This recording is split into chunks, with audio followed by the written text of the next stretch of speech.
welcome to another page in God's great book of nature. Today, we're going to learn about socks. Not socks you wear, a goat named Socks. Socks is a Nubian goat, and she lives with her family and friends here on the farm. Goats are helpful. They eat everything, including weeds or sage, so a lot of people put them on the sides of the steep hills so they don't have to mow or trim that part of the land. Also, their droppings can be used as fertilizer for the garden. Some people include their milk in their diets. Other people raise goats for their fiber that can be spun into yarn to make things like clothes and blankets. And for a lot of people, goats make great companions. They're silly and are easily the life of the party. God has given lots of usefulness or talents to goats.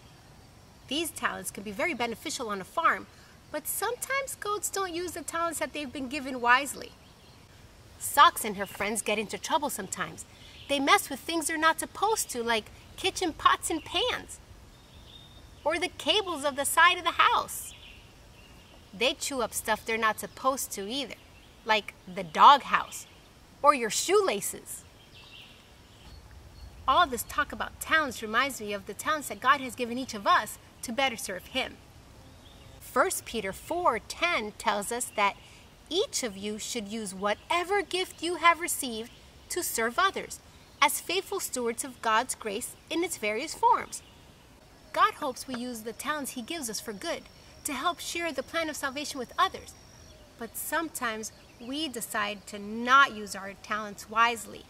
For example, instead of building somebody up, we may use our words and bring them down.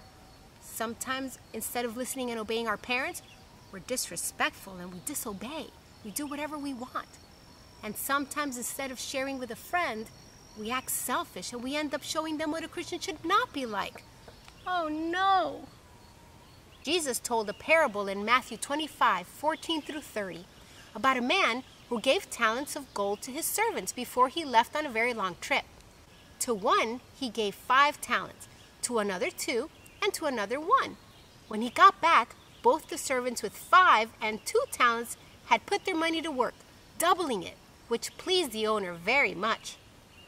But the servant with 1 talent had hid it in the ground, so he had not done anything useful with the talent he was given. Oh, the owner was not pleased that this servant did not use his talent for good. Now, just like with Socks the goat and in the parable, God gives us talents, but we're the ones who decide how to use them. Please keep that in mind as you grow and develop whatever talent God has given you. Put your talents to good use and serve God always, because putting a smile on Jesus' face should be our #1 goal. Until next time, boys and girls, please keep looking for treasures in God's great book of nature. Adios!